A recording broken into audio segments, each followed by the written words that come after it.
अब हम लोग ट्रॉली को निकालते हैं। ट्रैक्टर खड़ा है, मिट्टी को गिराते हैं। ये देखो कितनी सारी मिट्टी निकल रही है। भले ट्रॉली यहाँ गिरी थी, दूसरी ट्रॉली को यहाँ गिरी है। प्यार से हमने निकाल दिया।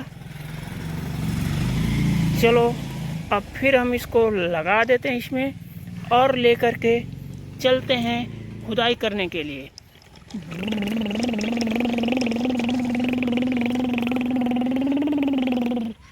स्टॉप, रुक जाओ।